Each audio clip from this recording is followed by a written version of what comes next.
আপনাকে ধন্যবাদ মাননীয় স্পিকার। মাননীয় মন্ত্রী, আপনাকেও ধন্যবাদ।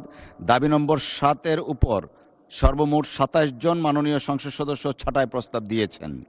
আমি তাদের মধ্য থেকে মাননীয় 2 জন সদস্যকে ছাঁটাই প্রস্তাব উত্থাপনের আহ্বান জানাবো। প্রথমেই জনাব মোহাম্মদ কামরুল হাসান, ময়মনসিংহ 6। আপনার সময় 2 মিনিট। ধন্যবাদ।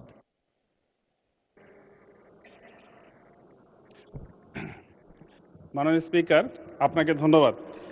আমি নীতি অনুমোদন ছাঁটাই প্রস্তাব উত্থাপন করছি। আমি মোহাম্মদ কামরুল হাসান, ময়মনসিংহ 6 সংসদ সদস্য প্রস্তাব করছি যে অর্থ বিভাগ সম্পর্কিত সরকারি নীতি সম্পর্কে আলোচনা উত্থাপনকল্পে হিসাবের খাত 109 অর্থ বিভাগ শিরোনামাধীন 7 নং দাবি হ্রাস করিয়া 1 টাকা করা হোক।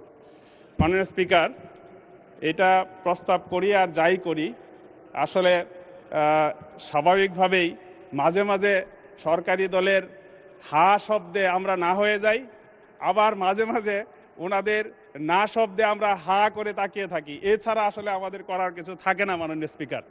তারপরেও আমি বলি, মাননীয় স্পিকার, 9,38,000 কোটি টাকার বাজেট, এখানে 66% হচ্ছে পরিচালন ব্যয় এবং 34% হচ্ছে উন্নয়ন ব্যয়। নিঃসন্দেহে এটা ভারসাম্যহীন এবং এটা হওয়ার কথা ছিল বিপরীতমুখী, অর্থাৎ 66% যদি আসলে এটা উন্নয়ন ব্যয় হইতো আর 34% যদি পরিচালন ব্যয় হইতো তাহলে এটা ঠিক হইতো। মাননীয় স্পিকার, পাশাপাশি আমি বলতে চাচ্ছি যে এটা বিজ্ঞজনেরা বলেন যে বাংলাদেশের প্রশাসন হচ্ছে মাথাভারী প্রশাসন।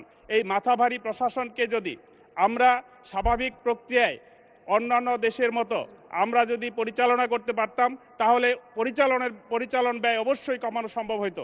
মাননীয় স্পিকার, আমরা তারপরেও যদিও হা না হয়ে যাব, তারপরেও আমি এই দাবি উত্থাপন করছি। ধন্যবাদ মাননীয় স্পিকার। আপনাকেও ধন্যবাদ। মাননীয় সদস্য নীলফামারী 1 আসন থেকে নির্বাচিত